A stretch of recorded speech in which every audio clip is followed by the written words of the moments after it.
Namaskar, welcome to the Crescent World. Today we'll be discussing about the USAID, SEPs and Doge, which are talk of the town because 21 million from USAID through SEPs for increasing the voter turnout in Indian elections. So let us see what is the real issue.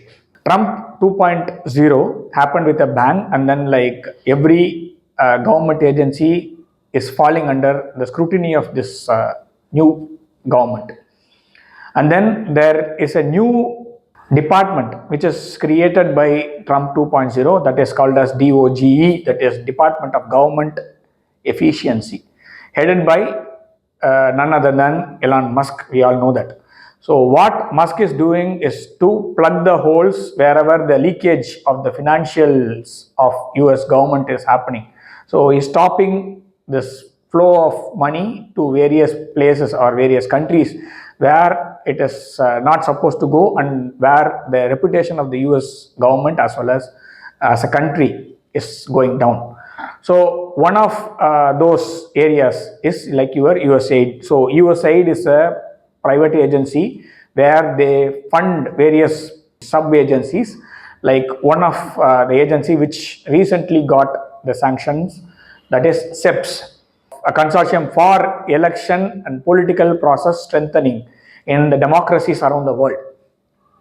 So this organization is branded like by various governments in the world as interfering into the elections and into the governments of various third world countries as well as the developing countries.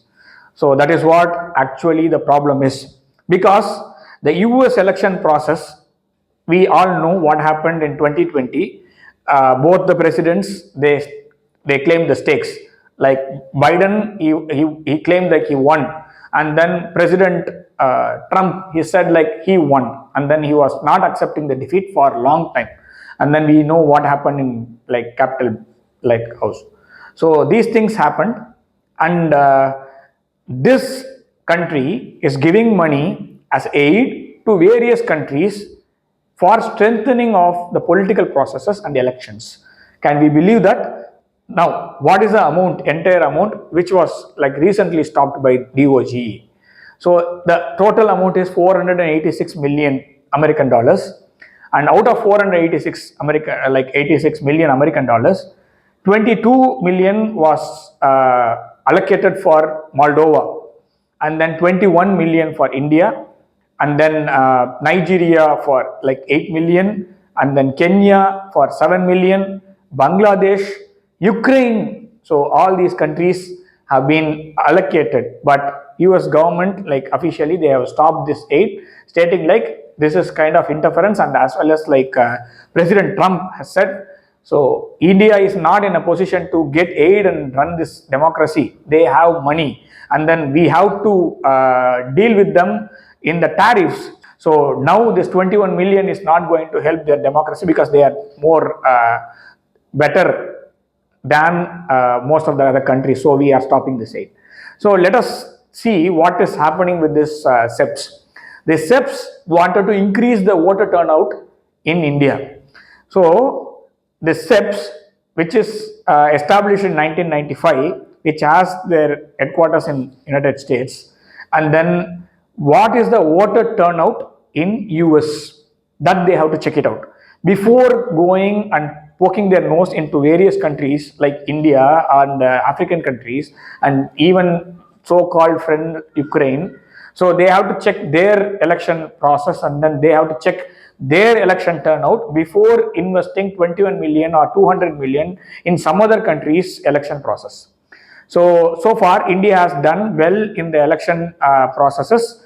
In the last 3 elections, we have done almost like 60%, so which is well and good. And then last election was like 65, almost 65%, last 2 elections. And then we have democratically elected every government in India, and we don't have any civil issues, that means internal conflicts. And then every government has completed their tenure, whether like it is 13 day of Vajpayee government which had succession, and then now it is 11th year going on for Narendra Modi government. So all these process happened inside the democratic fabric, and we never had any issue in our never had any issue or questioning in our processes. But see what happened to our neighbor Pakistan. So Pakistan never ever have completed one term from the first government to the last government. So there was interruption either by military or by the intelligence agency, or something will happen, some dictator will turn against the government. This was happening, but Pakistan is a major non-NATO ally in that status, so they must have funded Pakistan for voter turnout, or they would have strengthened the democratic process. But they funded India, and then there are two claims in India. That is one against the stoppage of funds, another questioning the funds. So BJP leaders Rajiv Chandrasekhar and Amit Malviya have questioned the timing as well as the funds. So from the US agencies for Indian elections, because there was a pro-incumbent government for 10 years. So we must see what happened from 2014 to 2024.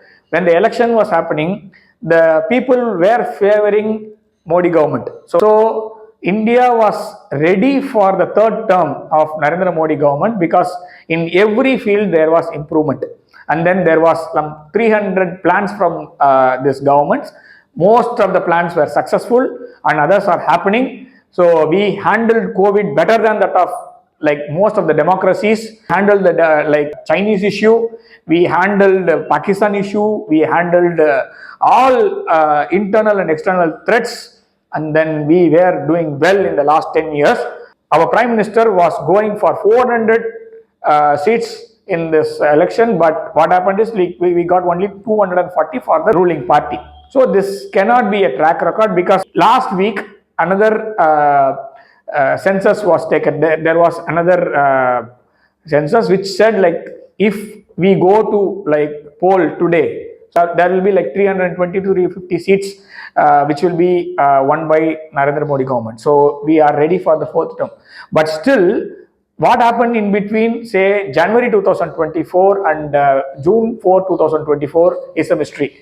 So maybe this Doge of US government, which found out the discrepancies in the funds which are handled by, say, the USAID and the SEPs and various other organizations which fall under the USAID, so which is now under scrutiny. So when you investigate more, when they investigate and we get more information from that investigation, we conduct an internal investigation of who received these funds and what happened to the organizations, and what happened before the election, what happened after the elections, whether these organizations are still active, who are the key stakeholders of this organization, who received this fund, and what way these funds were distributed, and who are the clearest beneficiaries of these funds.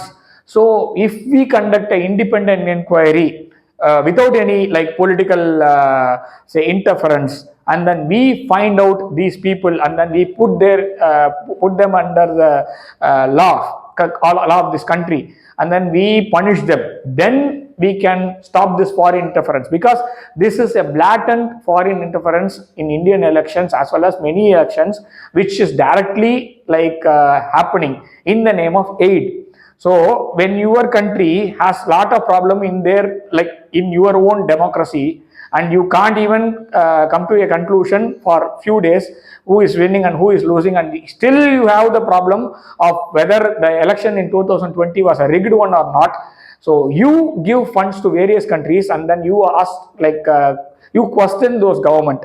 So that is unacceptable for any country, whether it is a first world country or second world country or a third world country, whether it is a developing country or a, say, global south country like poor countries of Africa. So this cannot go on. At least we must thank Donald Trump and Elon Musk and Doge. So this is a welcoming move for all the countries which are directly or indirectly affected by say the USAID kind of organizations. We request Indian government to conduct an independent inquiry on what happened with these funds, and whether these elections were rigged, or like whether these elections really happened, like there is the numbers, like whether these are the numbers which really happened or some foreign interference happened, that the government has to answer. It is not only for saying that, like say like government saves itself, it is government of India saving its democracy. And then the proper voting citizen and his right must be upheld properly. So this is what we request for things to happen in the future. Let us see how this goes further, and what happens with the organizations which gets funded from US, I mean the various countries, as well as in India. And let us keep track of the things which are happening in this like regard.